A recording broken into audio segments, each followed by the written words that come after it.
Where my Latinos at? Come on. Royce.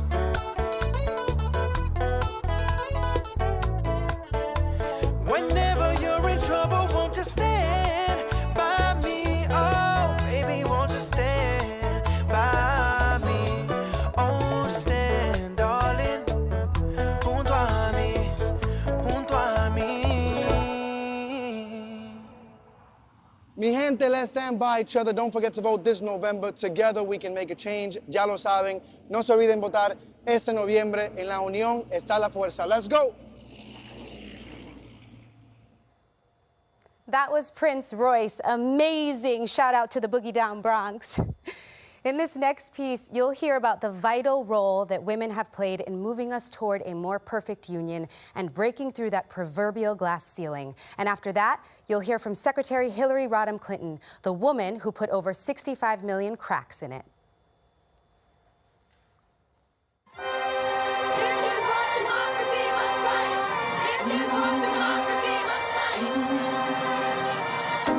Got to understand what happens from here is in our hands. She was called an instigator, a rule breaker, a rabble-rouser. And she is called the agitator, the pushy one, the one with attitude. Now is the time for all of us to stand up and say enough is enough. We just got From the ballot box to the factory floor, from her living room to the ER, she makes trouble, the good kind. She is the mother who cries out for sensible gun laws. This is about a right and wrong thing. The daughter who believes that equal justice means justice for all. We are America. The child who knows that Black lives matter. She is our warrior on the front lines, challenging authority to make the world safe. Nobody is above the law. Refusing to be told who makes decisions about her body or anyone else's. These women and men of all ages, races, and backgrounds don't come to Planned Parenthood to make a political statement. They come to get quality, affordable health care. You are disadvantaging her because of her sex.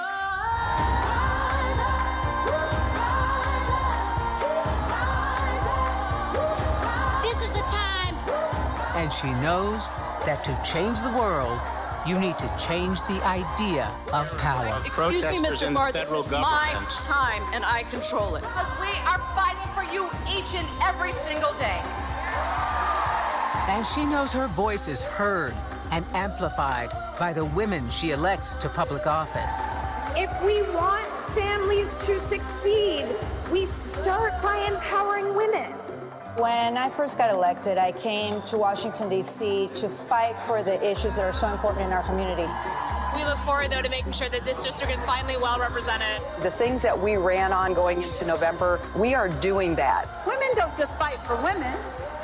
They fight for families. They fight for fairness, inclusion, justice.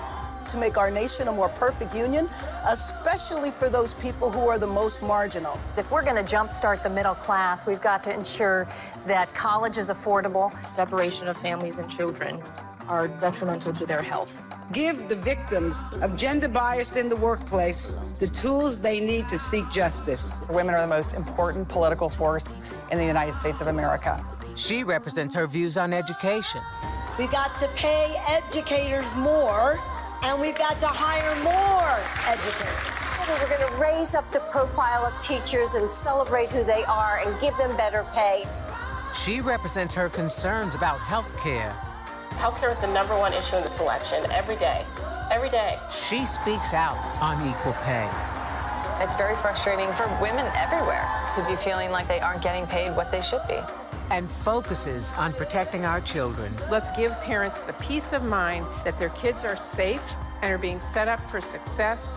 Caring for our seniors and the people who care for them. She keeps this nation going even in challenging times.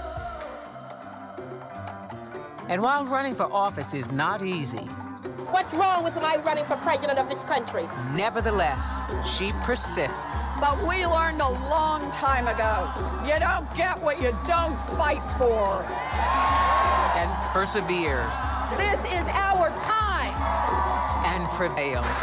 Although we weren't able to shatter that highest, hardest glass ceiling this time, it's got about 18 million cracks in it.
Hello, everyone. I have something to ask you. Will you add your name to join my campaign? We still have a long way to go if we're going to defeat Donald Trump and the Republicans in November. The stakes have never been higher, and I'm counting on grassroots supporters like you to build our team. So please add your name and join us. We need your support.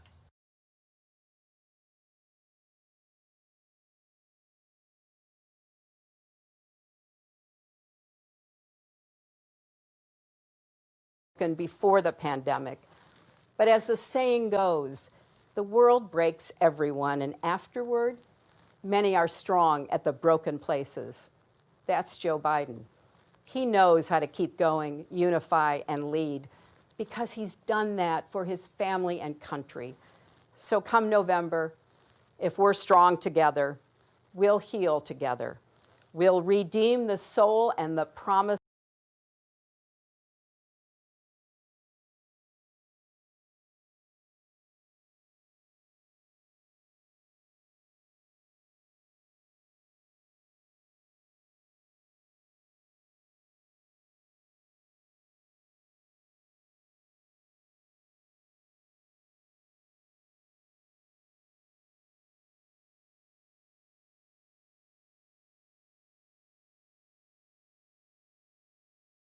So many saw themselves.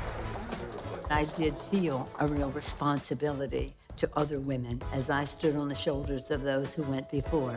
Now it was her turn to say, run. And run they did, winning and making her speaker once again. We didn't have a speaker who would bring a gun bill to the floor. We didn't have a speaker who would bring a Dreamers issue to the floor. We do now. And that's good for every American. But not everyone was on board. Nancy Pelosi, Pelosi, Pelosi. I'm a mother of 5, grandmother of 9. I know a temper tantrum when I see one. The power of the speaker is awesome. Awesome.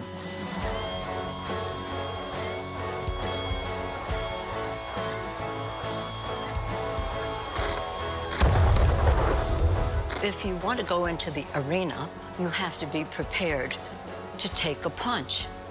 But you also have to be prepared to throw a punch for the children. Throw a punch for the children. From running the House to Speaker of the House and taking on the White House, unapologetic, unafraid. Madam Speaker. Congratulations, Madam Speaker. Madam Speaker. Madam Speaker. Madam Speaker. Madam Speaker.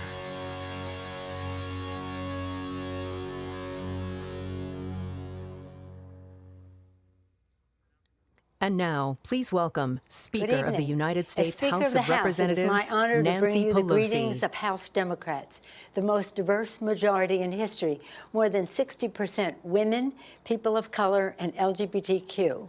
Our diversity is our strength. Our unity is our power. This month, as America marks the centennial of women finally winning the right to vote, we do so with 105 women in the House. Proudly, 90 are Democrats. To win the vote, women marched and fought and never gave in. We stand on their shoulders, charged with carrying forward the unfinished work of our nation advanced by heroes, from Seneca Falls to Selma to Stonewall. 4 years ago, when President Obama and Vice President Biden were in the White House, they made us proud, and their leadership made our country great. In that spirit, we come together now, not to decry the darkness, but to light a way forward for our country. That is the guiding purpose of House Democrats, fighting for the people. We have sent the Senate bills for lower health care costs, for bigger paychecks, for cleaner government, protecting John Lewis's voting rights, and enacting George Floyd Justice and Policing Act. We've sent the Senate bills to protect our dreamers, LGBTQ equality, to prevent gun violence, and to preserve our planet for future generations, and even more. All of this is possible for America. Who was standing in the way? Mitch McConnell and Donald Trump. Our nation faces the worst health and economic catastrophe in our history. More than 5 million Americans are infected by the coronavirus. Over 170,000 have died. The science-based action in the HEROES Act we enacted 3 months ago is essential to safeguard lives, livelihood, and the life of our democracy. And who is standing in the way? Mitch McConnell and Donald Trump. Instead of crushing the virus, they're trying to crush the Affordable Care Act and its pre-existing conditions benefit. As Speaker of the House, I've seen firsthand Donald Trump's disrespect for facts, for working families, and for women in particular. Disrespect written into his policies toward our health and our rights, not just his conduct. But we know what he doesn't, that when women succeed, America succeeds. And so we are unleashing the power of women to take our rightful place in our national life by championing a woman's right to choose and defending Roe v. Wade, securing safe and affordable child care, preserving Social Security, and passing equal pay for equal work. Who's standing in the way? Mitch McConnell and Donald Trump. So here is our answer. We will remember in November when we will elect Joe Biden president, whose heart is full of love for America, and rid the country of Trump's heartless disregard for America's goodness. Joe Biden's faith in God gives him the courage to lead. Joe Biden's love gives him the strength to persevere. Joe Biden is the president we need right now, battle-tested, forward-looking, honest, and authentic. He has never forgotten who he is fighting for. And Kamala Harris is the vice president we need right now, committed to our Constitution, brilliant in defending it, and a witness to the women of this nation that our voices will be heard. Our mission is to fight for a future equal to the ideals of our founders, our hopes for our children, and the sacrifices of our veterans, our brave men and women in uniform, and their families. We will increase our majority in the House. We will win a Democratic majority in the Senate. We will elect Kamala Harris vice president, and we will elect Joe Biden president of the United States of America. God bless you, and God bless America. Thank you, Speaker Pelosi. The House is the people's house, and to ensure it stays that way, we need everyone to help fund our work to elect Joe Biden and Democrats up and down the ballot. If you are able, please go to joebiden.com now and chip in whatever you can to support this campaign. Last year, under Speaker Pelosi's leadership, the House reauthorized the Violence Against Women Act. Joe Biden wrote that landmark law nearly 30 years ago. Since then, he and other leaders have built on it. But for all of this work, women are still not entirely safe. So the work must continue. Joe Biden knows that, and he is committed to doing that work, to making sure that women are safe, and to making sure our voices are heard. Let's listen. My name is Ruth Glenn. In 1992, my husband shot me and left me for dead. For 13 years, my son and I had been abused by him.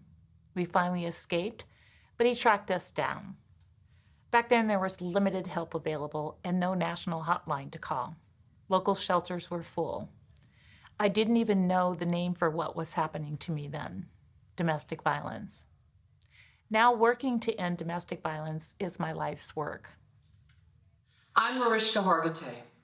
When I started doing research to play Detective Olivia Benson on Law & Order SVU over 20 years ago, I was shocked to find out how many people, including children, experience physical or sexual abuse. The statistics fueled my resolve, and I committed myself to the movement to end this violence. My name is Carly Dryden. In my small hometown, I didn't feel like I could speak out about my experience with sexual assault. But at the University of Puget Sound, I met an incredible force of people working to end the culture of sexual assault.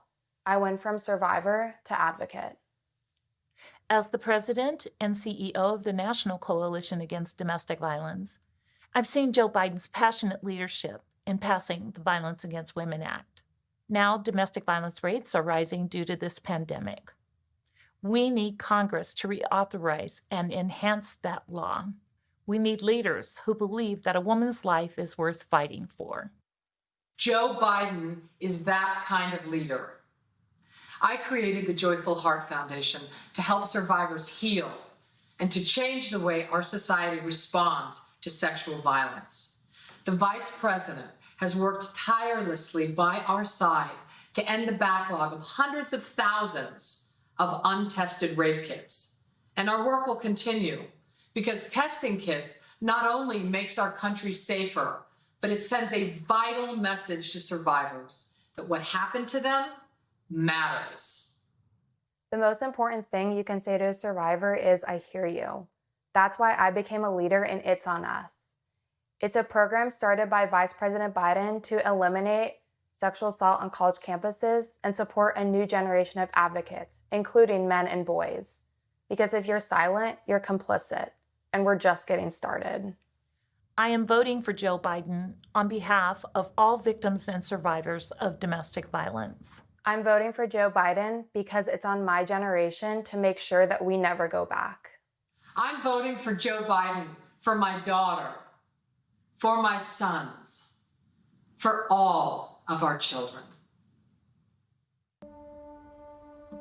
First episode was a slap to the face and he broke my eardrum. Punching, kicking, choking, threatening with a knife or a gun. He had always threatened me if I had ever called the police on him that he would kill me. You didn't hear voices like these in the halls of the U.S. Capitol.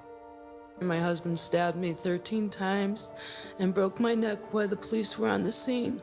I nearly died and I am permanently paralyzed. Senator Joe Biden invited them to speak.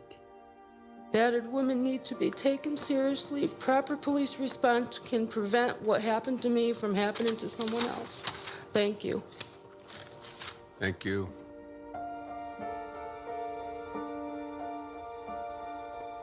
At the time, the police considered domestic violence something that was not a crime. In the home, it's a private matter. And so women were responsible for their own injuries. I was about to say I know. Well, I don't know. I can only guess how painful that is. Growing up, our father said that the greatest of all sins was the abuse of power.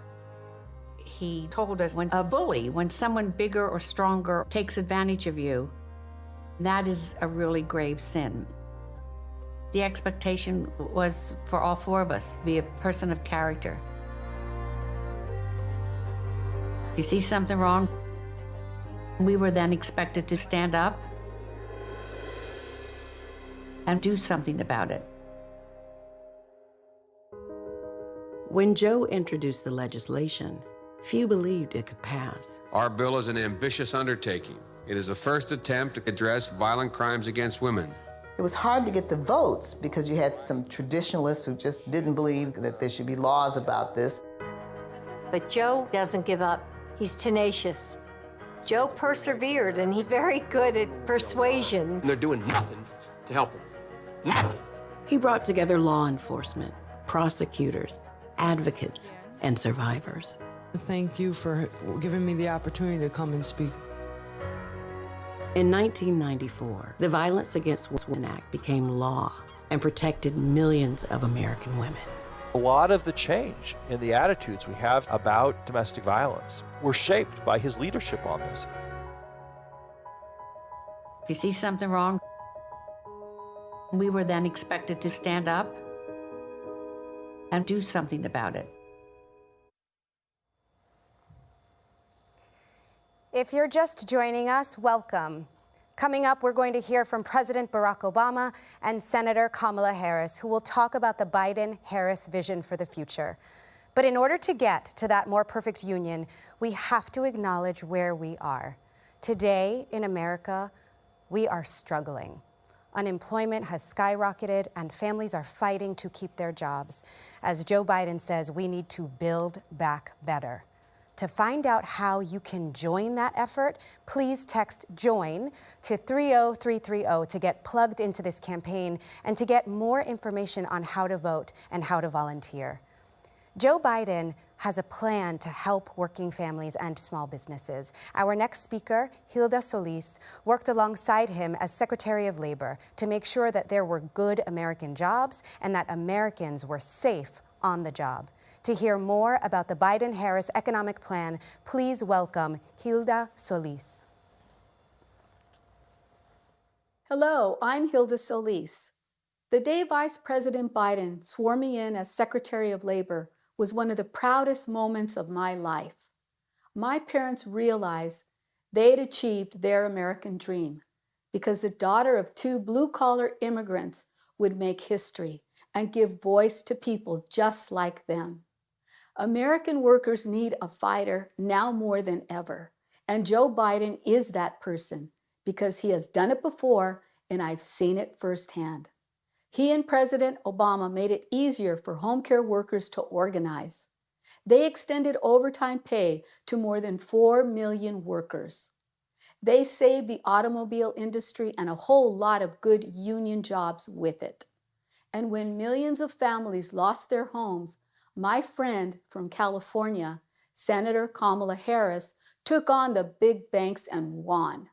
But because of Donald Trump's failures, we must once again rescue a sinking economy.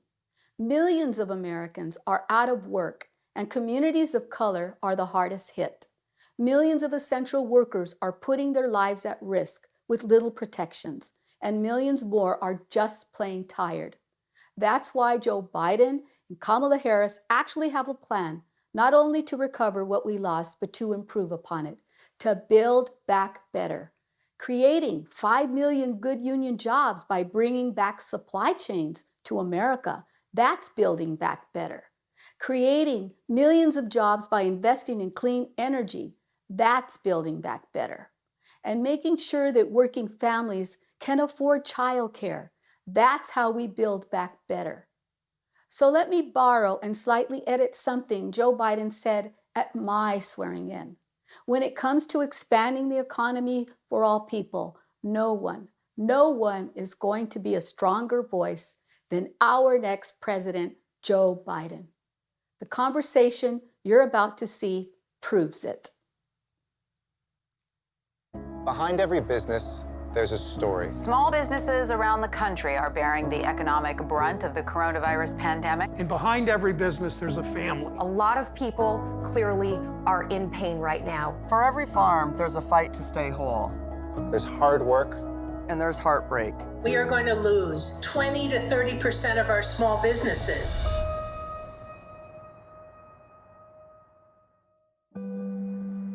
This is the story of Kevin and Molly Johnson, a family-owned business in Lake County, Ohio.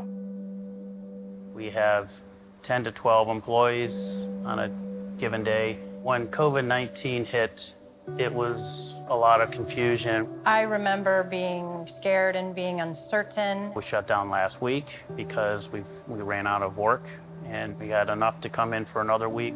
If we don't get additional orders in, we're going to have to look at another shutdown. You can't make a big purchase, equipment, you can't plan for the future. We don't even know if we can cover payroll. When this isn't going well, it's scary.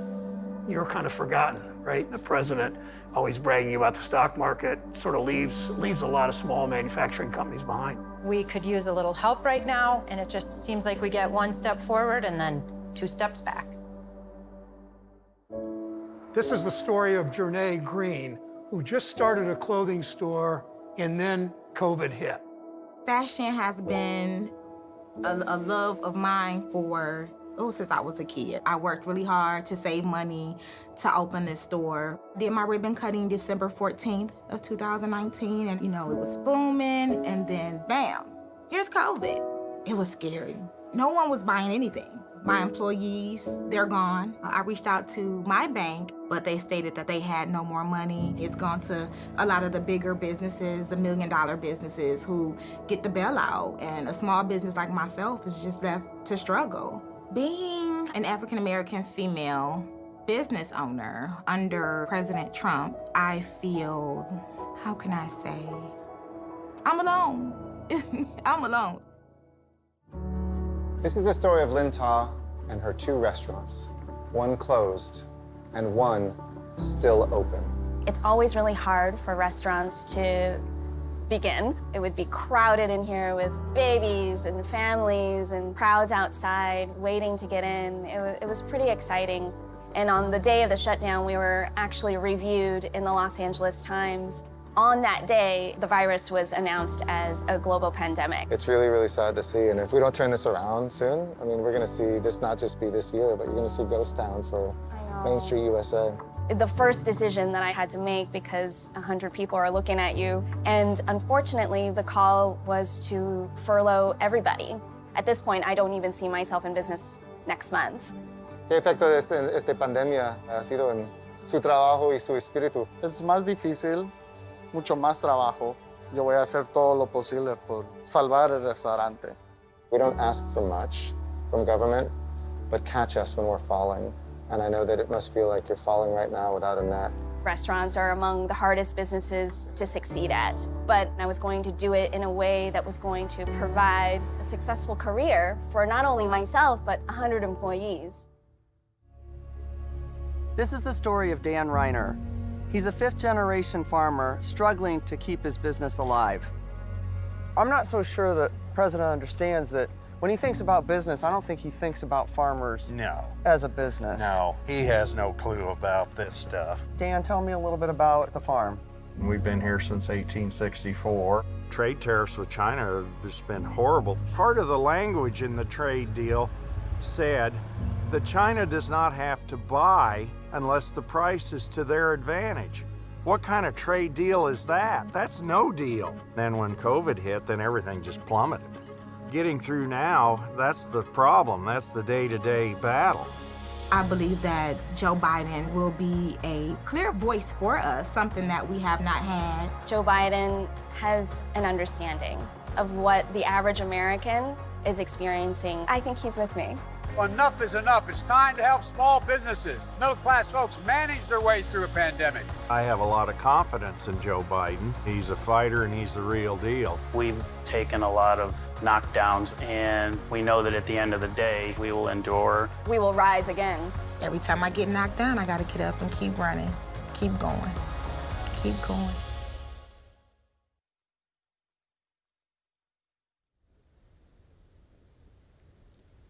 Tonight, we've heard from the people who make America work, people who put their lives on the line to keep our country going, and since COVID-19 hit, they've taken one gut punch after another.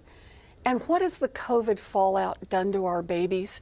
Well, I'm here at the Early Childhood Education Center in Springfield, Massachusetts, which has been closed for months.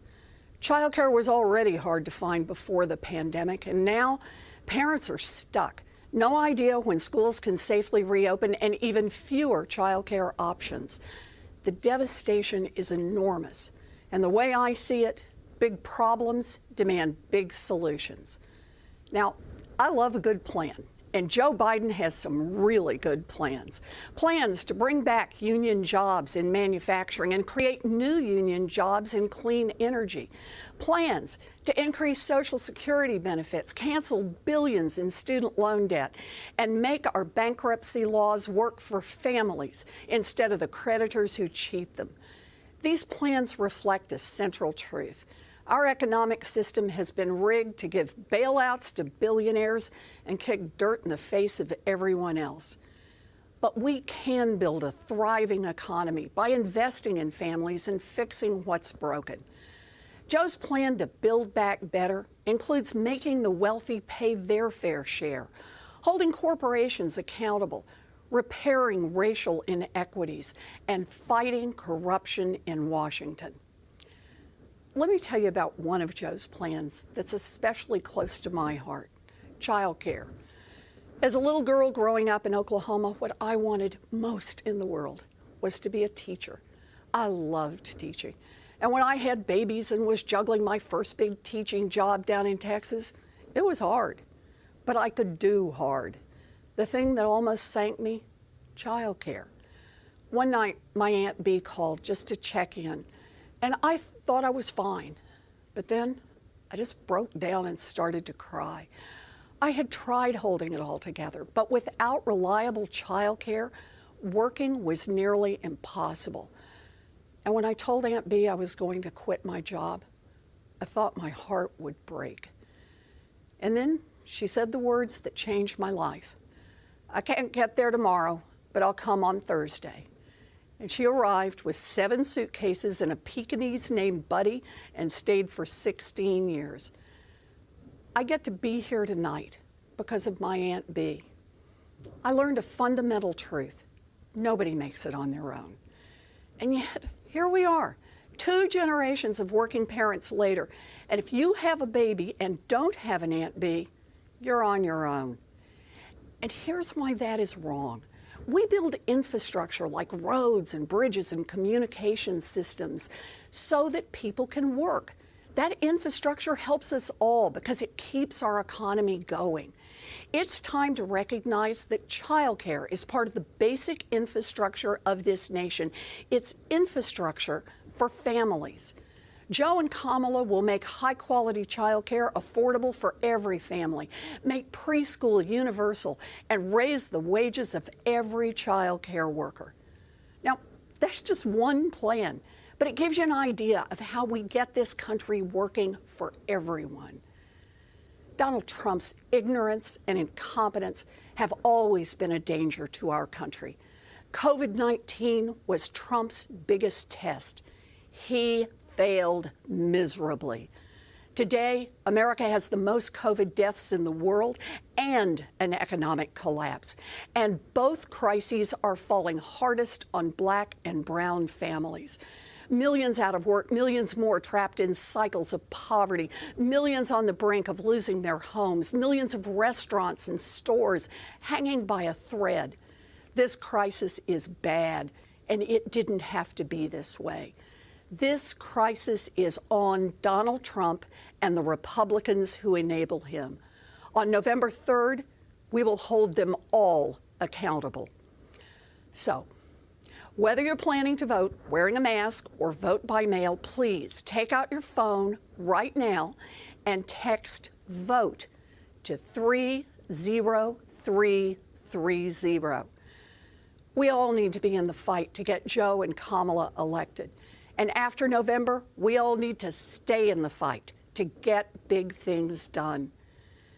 We stay in this fight so that when our children and our grandchildren ask what we did during this dark chapter in our nation's history, we will be able to look them squarely in the eye and say, we organized, we persisted, and we changed America.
It all starts with a great domain.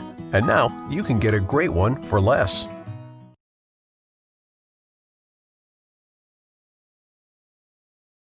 Now, he has shown no interest in putting in the work, no interest in finding common ground, no interest in using the awesome power of his office to help anyone but himself and his friends.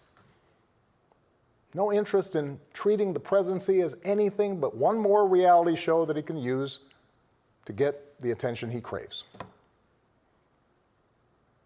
Donald Trump hasn't grown into the job because he can't. And the consequences of that failure are severe. 170,000 Americans dead. Millions of jobs gone, while those at the top take in more than ever. Our worst impulses unleashed, our proud reputation around the world badly diminished, and our democratic institutions threatened like never before. Now, I know that in times as polarized as these, most of you have already made up your mind. But maybe you're still not sure which candidate you'll vote for, or whether you'll vote at all. Maybe you're tired of the direction we're headed, but you can't see a better path yet, or you just don't know enough about the person who wants to lead us there. So let me tell you about my friend, Joe Biden. 12 years ago, when I began my search for a vice president, I didn't know I'd end up finding a brother. Joe and I come from different places, different generations, but what I quickly came to admire about Joe Biden is his resilience, born of too much struggle, his empathy, born of too much grief. Joe is a man who learned early on to treat every person he meets with respect and dignity, living by the words his parents taught him. No one's better than you, Joe, but you're better than nobody. That empathy, that decency, the belief that everybody counts, that's who Joe is. When he talks with someone who's lost her job, Joe remembers the night his father sat him down to say that he'd lost his. When Joe listens to a parent who's trying to hold it all together right now, he does it as a single dad who took the train back to Wilmington each and every night so he could tuck his kids into bed. When he meets with military families who've lost their hero, he does it as a kindred spirit, the parent of an American soldier, somebody whose faith has endured the hardest loss there is. For 8 years, Joe was the last one in the room whenever I faced a big decision. He made me a better president, and he's got the character and the experience to make us a better country. And in my friend Kamala Harris, he's chosen an ideal partner who is more than prepared for the job. Someone who knows what it's like to overcome barriers and who's made a career fighting to help others live out their own American dream. Along with the experience needed to get things done, Joe and Kamala have concrete policies that will turn their vision of a better, fairer, stronger country into reality. They will get this pandemic under control, like Joe did when he helped me manage H1N1 and prevent an Ebola outbreak from reaching our shores. They'll expand health care to more Americans, like Joe and I did 10 years ago, when he helped craft the Affordable Care Act and nail down the votes to make it the law. They'll rescue the economy, like Joe helped me do after the Great Recession. I asked him to manage the Recovery Act, which jump-started the longest stretch of job growth in history. And he sees this moment now not as a chance to get back to where we were, but to make long overdue changes so that our economy actually makes life a little easier for everybody. Whether it's the waitress trying to raise a kid on her own, or the shift worker always on the edge of getting laid off, or the student figuring out how to pay for next semester's classes. Joe and Kamala will restore our standing in the world. And as we've learned from this pandemic, that matters. Joe knows the world, and the world knows him. He knows that our true strength comes from setting an example that the world wants to follow. A nation that stands with democracy, not dictators. A nation that can inspire and mobilize others to overcome threats like climate change and terrorism, poverty and disease. But more than anything, what I know about Joe, what I know about Kamala, is that they actually care about every American. And that they care deeply about this democracy. They believe that in a democracy, the right to vote is sacred, and we should be making it easier for people to cast their ballots, not harder. They believe that no one, including the president, is above the law, and that no public official, including the president, should use their office to enrich themselves or their supporters. They understand that in this democracy, the commander-in-chief does not use the men and women of our military who are willing to risk everything to protect our nation as political props to deploy against peaceful protesters on our own soil. They understand that political opponents aren't un-American just because they disagree with you. A free press isn't the enemy, but the way we hold officials accountable. That our ability to work together to solve big problems like a pandemic depend on a fidelity to facts and science and logic, and not just making stuff up. None of this should be controversial. These shouldn't be Republican principles or Democratic principles. They are American principles. But at this moment, this president and those who enable him have shown they don't believe in these things. Tonight, I'm asking you to believe in Joe and Kamala's ability to lead this country out of these dark times and build it back better. But here's the thing.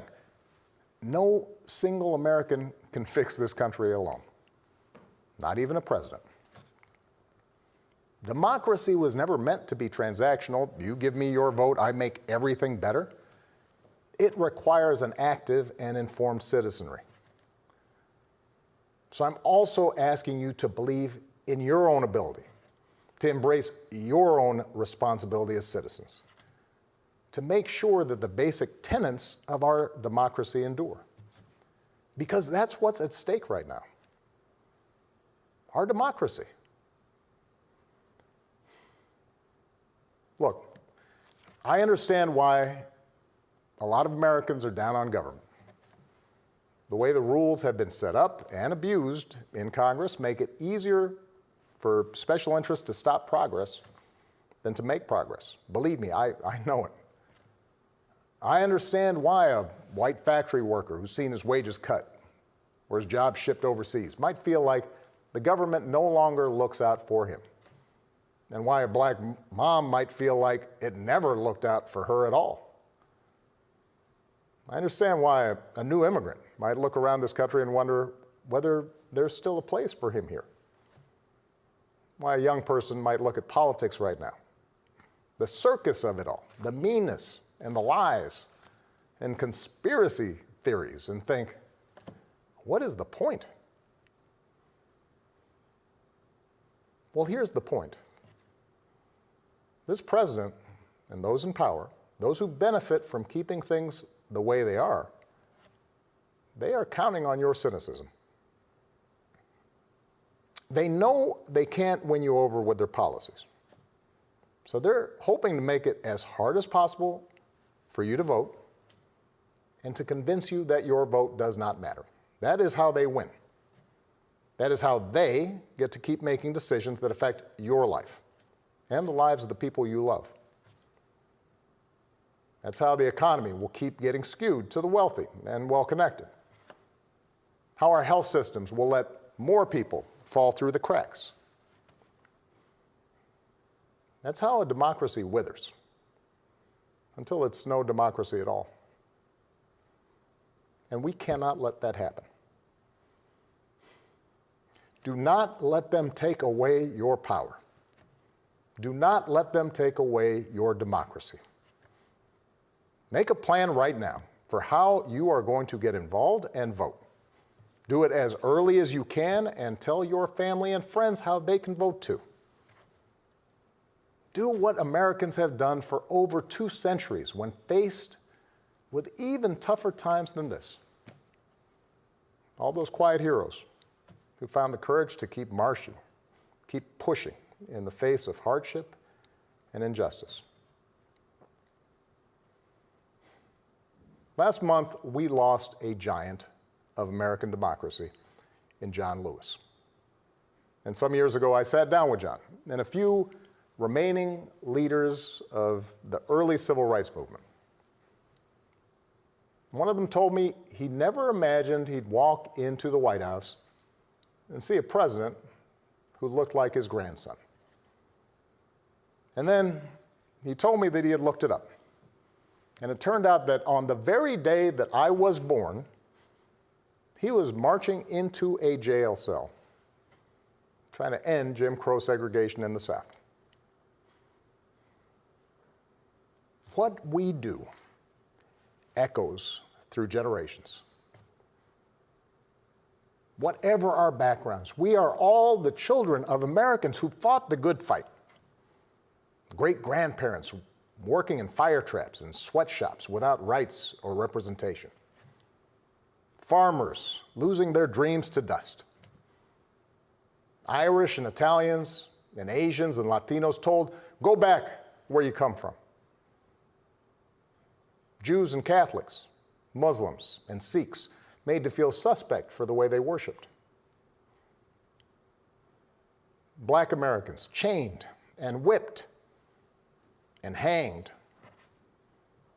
spit on for trying to sit at lunch counters, beaten for trying to vote. If anyone had a right to believe that this democracy did not work and could not work, it was those Americans, our ancestors.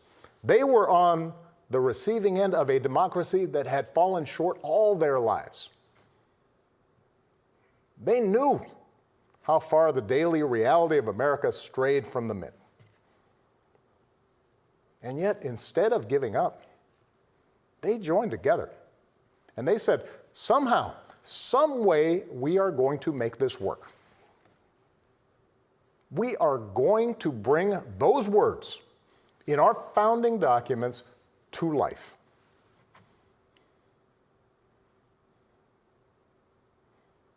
I have seen that same spirit rising these past few years. Folks of every age and background who packed city centers and airports and rural roads so that families wouldn't be separated, so that another classroom wouldn't get shot up, so that our kids won't grow up on an uninhabitable planet. Americans of all races joining together to declare, in the face of injustice and brutality at the hands of the state, that Black lives matter. No more, but no less. So that no child in this country feels the continuing sting of racism. To the young people who led us this summer, telling us we need to be better, in so many ways, you are this country's dreams fulfilled. Earlier generations had to be persuaded that everyone has equal worth. For you, it's a given, a conviction. And what I want you to know is that for all its messiness and frustrations, your system of self-government can be harnessed to help you realize those convictions for all of us. You can give our democracy new meaning. You can take it to a better place. You're the missing ingredient. The ones who will decide whether or not America becomes the country that fully lives up to its creed. That work will continue long after this election. But any chance of success depends entirely on the outcome of this election. This administration has shown it will tear our democracy down if that's what it takes for them to win. So we have to get busy building it up by pouring all our efforts into these 76 days and by voting like never before for Joe and Kamala and candidates up and down the ticket so that we leave no doubt about what this country that we love stands for today and for all our days to come. Stay safe. God bless.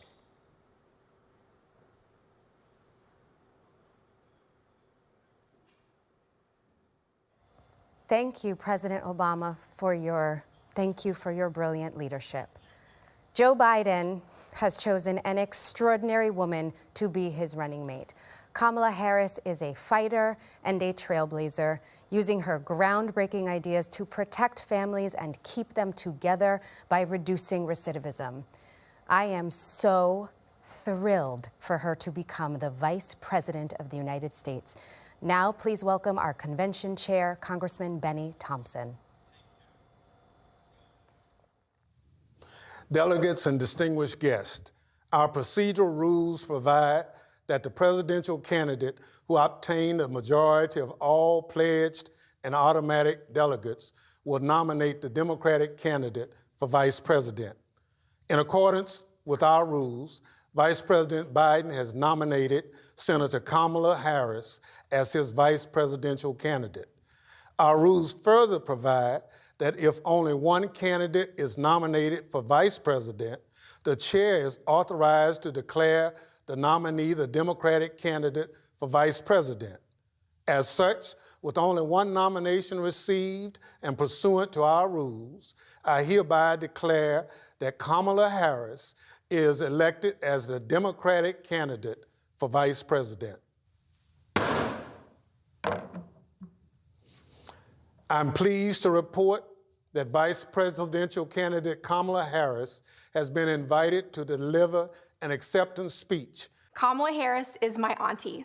My stepmom. My big sister, which means you'll always be my older sister. And there are some things we'd like to share with you. To my brother and me, you'll always be Mamala, the world's greatest stepmom. You're my role model, who taught me I could do and be anything I wanted.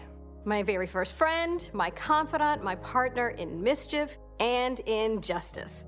You're a rock, not just for our dad, but for 3 generations of our big blended family. You showed me the importance of public service and made sure I grew up surrounded by smart, strong, ambitious women every day. Growing up, heaven help the poor kid who picked on me, because my big sister would be there in a flash, ready to have my back. Well, now we've got your back as you and Joe fight to protect our democracy. And there's no union more perfect than the one that brings us all to your kitchen table every Sunday night for stir fry, feta chicken, or spaghetti and meatball family dinners.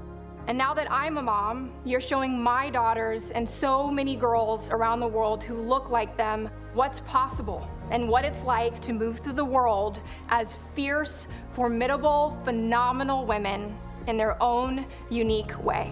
I love you. I admire you. I am so proud of you.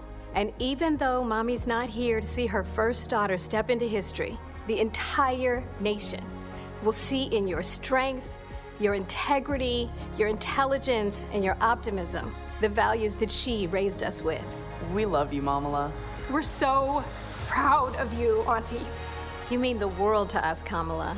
And we could not be more excited To share you with the world As the next Vice President Vice President of the United States.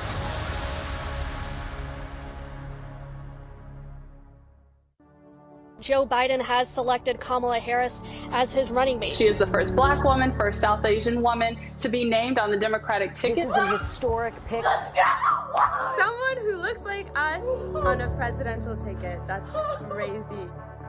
Kamala Harris is us. She was born in Oakland. The daughter of immigrants. The daughter of Chandler. Big sister and protector. She is an HBCU grad. She is a woman of many firsts. Ella reconoce el trabajo duro. She's a hard worker, a really hard worker. She's brilliant, she's smart, she's tough, and she's got a big future. She's probably one of the best role models. Kamala Harris is like a dream to me. Senator Harris cares about people. There's no doubt about it. When she says for the people, it is in every ounce of who she is. She's for us. She's for us. She fights for women's rights. She fights to end mass incarceration. She is a fearless advocate for the voiceless. The litmus test for America is how we are treating Black women. Now, I'm talking about someone who can fight for Black people, brown people, undocumented people, LGBT people, disabled people, young people, old people, all of America. It's about all of us knowing our power, each of us, to lift people up, right? And to remind them that we see them and we hear them and that they matter.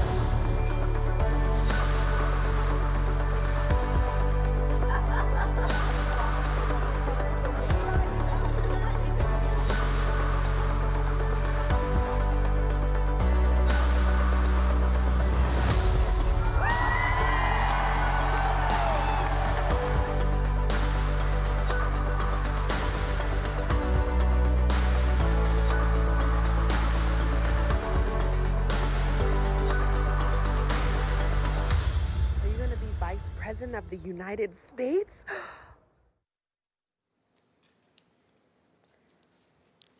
Greetings, America.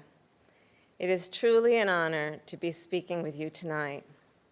That I am here tonight is a testament to the dedication of generations before me. Women and men who believed so fiercely in the promise of equality, liberty, and justice for all. This week marks the 100th anniversary of the passage of the 19th Amendment, and we celebrate the women who fought for that right. Yet so many of the Black women who helped secure that victory were still prohibited from voting long after its ratification. But they were undeterred. Without fanfare or recognition, they organized and testified and rallied and marched and fought, not just for their vote, but for a seat at the table. These women and the generations that followed worked to make democracy and opportunity real in the lives of all of us who followed. They paved the way for the trailblazing leadership of Barack Obama and Hillary Clinton. And these women inspired us to pick up the torch and fight on. Women like Mary Church Terrell, Mary Cloyd Bethune, Fannie Lou Hamer, and Diane Nash, Constance Baker Motley, and the great Shirley Chisholm. We're not often taught their stories, but as Americans, we all stand on their shoulders. And there's another woman whose name isn't known, whose story isn't shared, another woman whose shoulders I stand on. And that's my mother, Kamala Gopalan Harris. She came here from India at age 19 to pursue her dream of curing cancer. At the University of California, Berkeley, she met my father, Donald Harris, who had come from Jamaica to study economics. They fell in love in that most American way while marching together for justice in the civil rights movement of the 1960s. In the streets of Oakland and Berkeley, I got a stroller's eye view of people getting into what the great John Lewis called good trouble. When I was 5, my parents split, and my mother raised us mostly on her own. Like so many mothers, she worked around the clock to make it work, packing lunches before we woke up and paying bills after we went to bed, helping us with homework at the kitchen table and shuttling us to church for choir practice. She made it look easy, though it never was. My mother instilled in my sister Maya and me the values that would chart the course of our lives. She raised us to be proud, strong Black women, and she raised us to know and be proud of our Indian heritage. She taught us to put family first, the family you're born into and the family you choose. Family is my husband, Doug, who I met on a blind date set up by my best friend. Family is our beautiful children, Cole and Ella, who call me Mamala. Family is my sister. Family is my best friend, my nieces, and my godchildren. Family is my uncles, my aunts, and my chitties. Family is Mrs. Shelton, my second mother who lived 2 doors down and helped raise me. Family is my beloved Alpha Kappa Alpha, our Divine Nine, and my HBCU brothers and sisters. Family is the friends I turn to when my mother, the most important person in my life, passed away from cancer. And even as she taught us to keep our family at the center of our world, she also pushed us to see a world beyond ourselves. She taught us to be conscious and compassionate about the struggles of all people, to believe public service is a noble cause and the fight for justice is a shared responsibility. That led me to become a lawyer, a district attorney, attorney general, and a United States senator.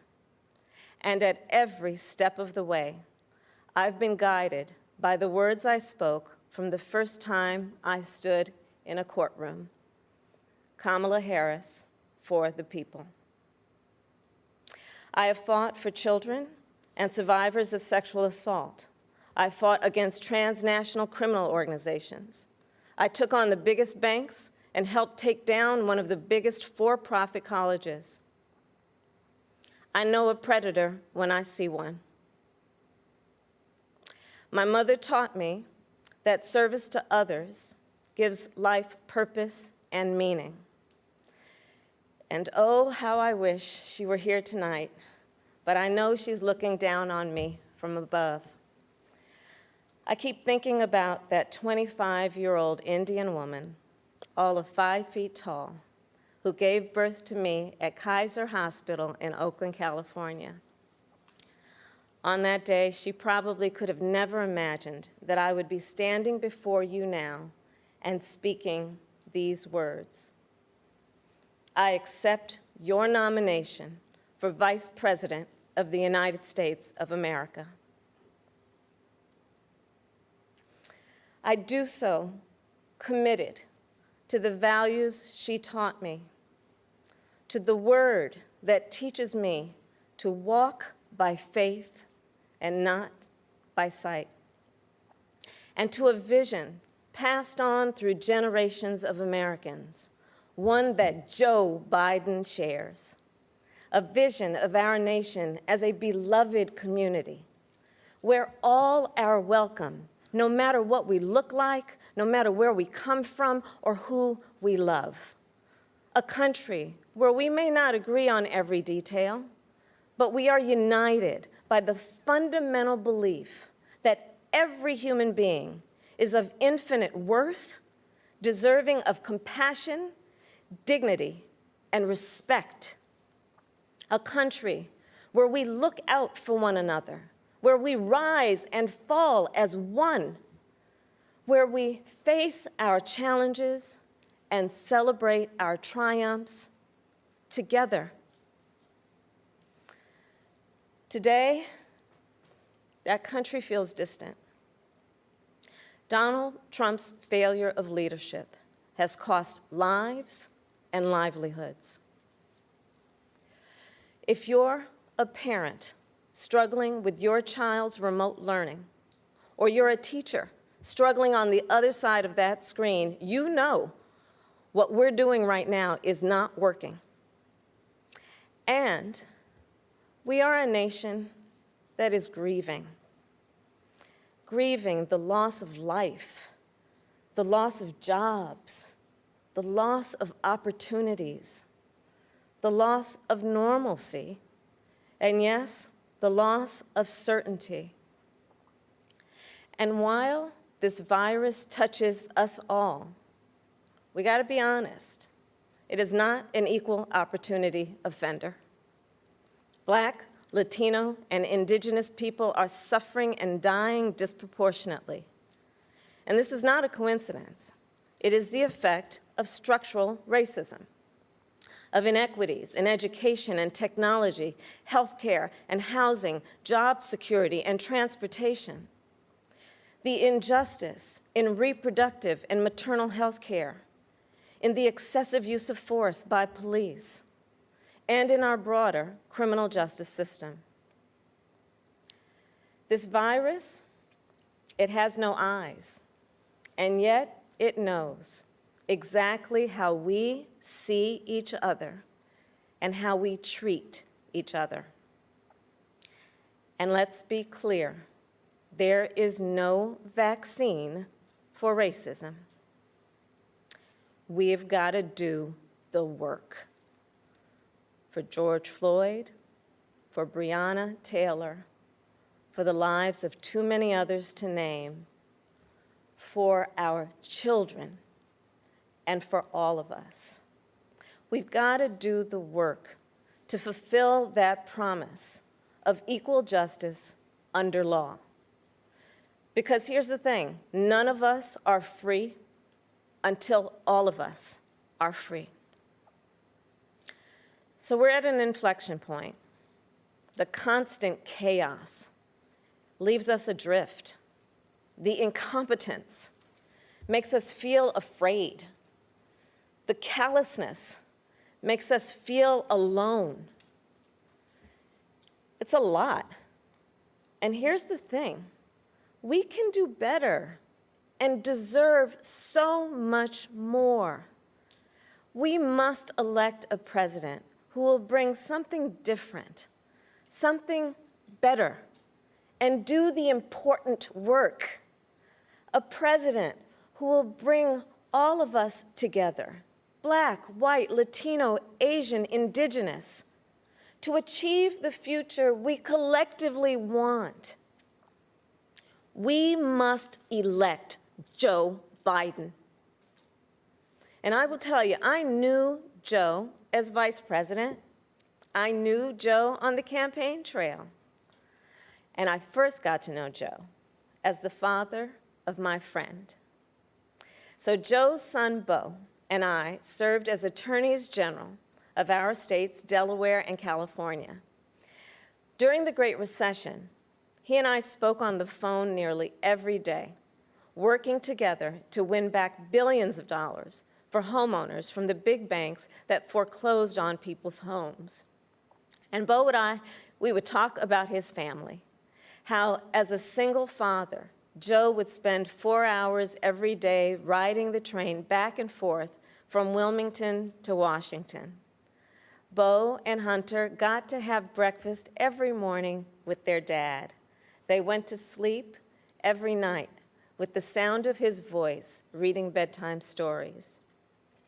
And while they endured an unspeakable loss, those two little boys always knew that they were deeply, unconditionally loved. And what also moved me about Joe is the work that he did as he was going back and forth.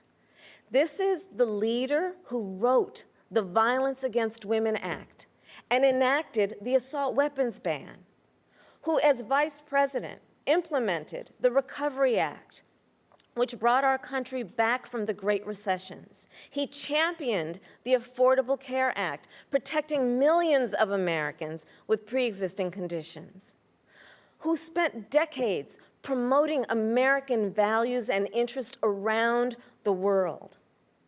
Joe, he believes we stand with our allies and stand up to our adversaries.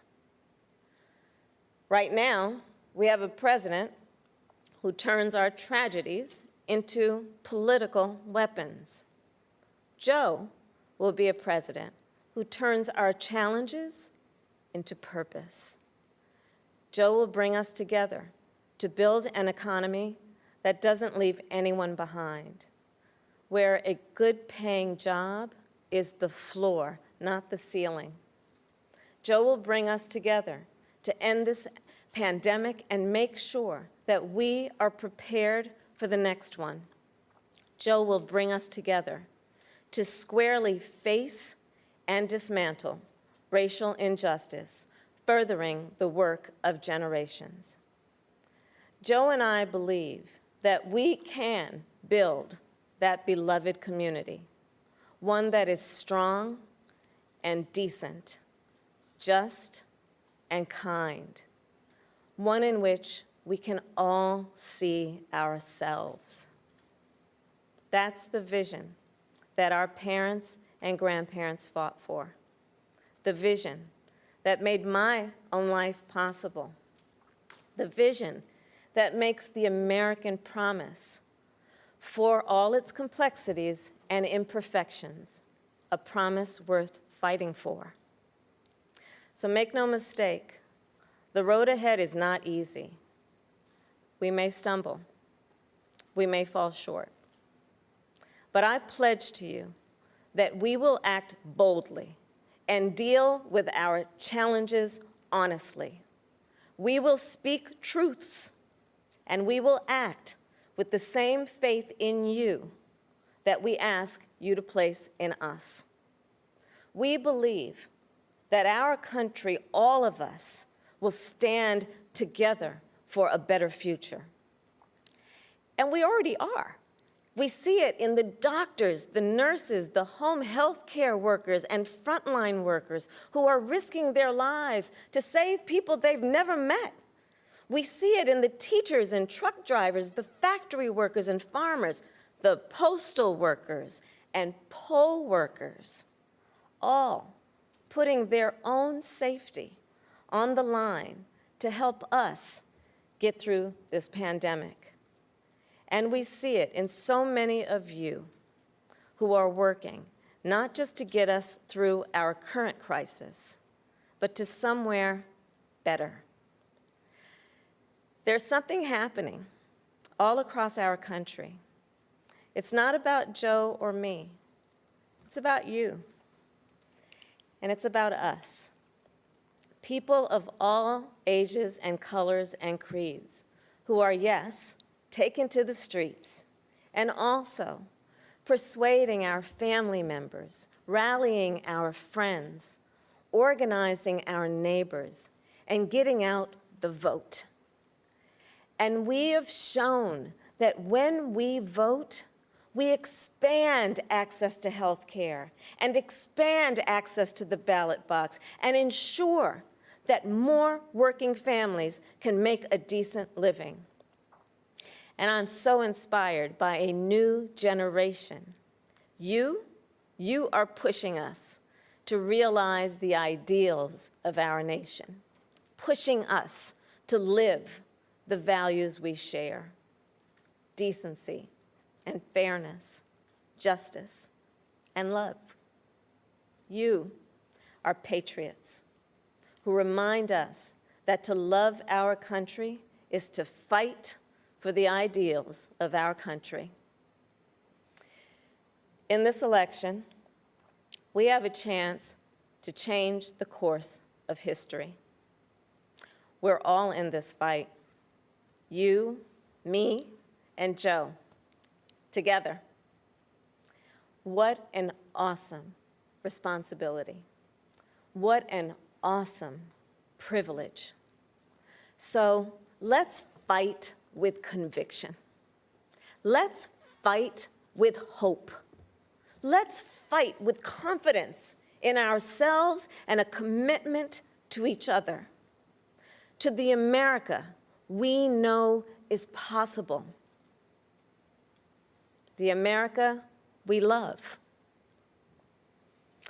And years from now, this moment will have passed, and our children and our grandchildren will look in our eyes, and they're going to ask us, where were you when the stakes were so high?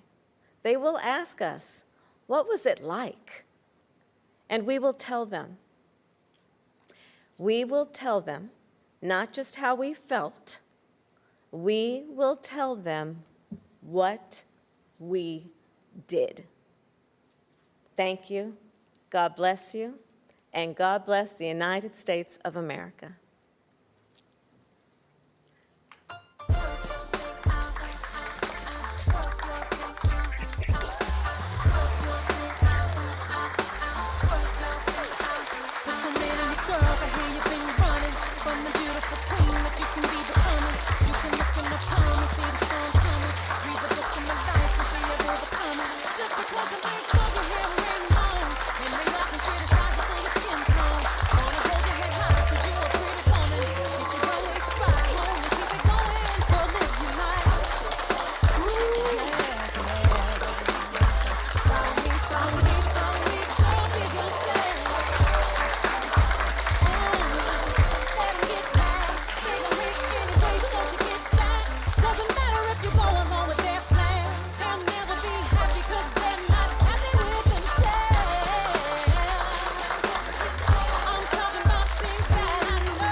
Thank you, Senator Harris. So powerful. To close out the night, we've got some amazing music from the incomparable Jennifer Hudson, as well as some highlights from tonight. And then tomorrow, we'll hear from more Americans fighting for a more perfect union, fighting for all of us. And finally, Joe Biden will officially accept the nomination for president. I'll be tuning in. I hope you will too. Thank you for letting me be a part of your night.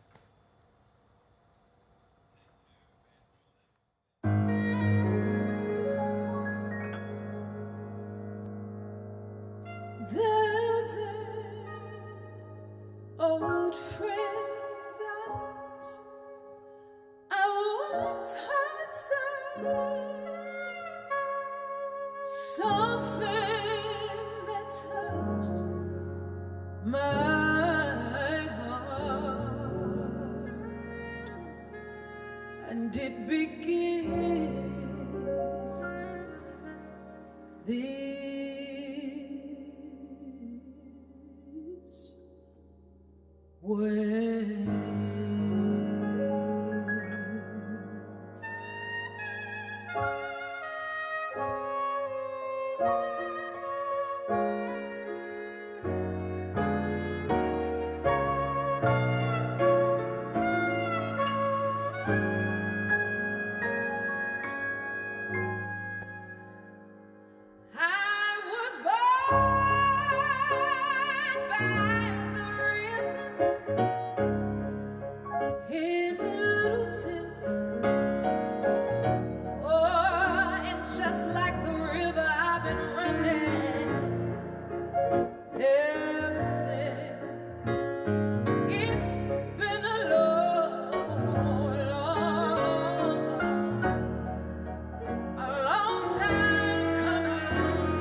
We must elect a president who will bring something different, something better, and do the important work.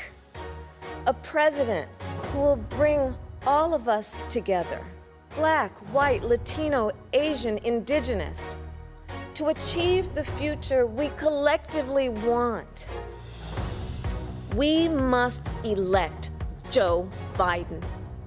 He was there for me, he'll be there for you too. Remember back in 2016 when Trump asked, "What do you have to lose?" Well, now we know. Our health care, our jobs, our loved ones, our leadership in the world, and even our post office. We come together now, not to decry the darkness, but to light a way forward for our country. The way I see it, big problems demand big solutions. Now, I love a good plan, and Joe Biden has some really good plans. But here's the thing. No single American can fix this country alone. Not even the president. Democracy was never meant to be transactional. You give me your vote, I make everything better. It requires an active and informed citizenry. So I'm also asking you to believe in your own ability, to embrace your own responsibility as citizens, to make sure that the basic tenets of our democracy endure. Greetings. I am Archbishop Elpidophoros of the Greek Orthodox Archdiocese of America. Let us pray. Most merciful and loving God, as we gather in soberness of mind and of heart for the sake of our nation and its future, we pray that you would shine the light of your countenance upon the delegates of this convention and upon Vice President Joe Biden for the highest office in the land. As we face the future as one American nation, bring us to our best selves and inspire our better angels in peace, in fairness, and in generosity, that we may fight against injustice, inequality, and hatred, that we may achieve a common good, a greater good. In the name of the Holy Trinity we pray, Amen. That concludes our convention program for this evening. We will stand in recess until tomorrow evening.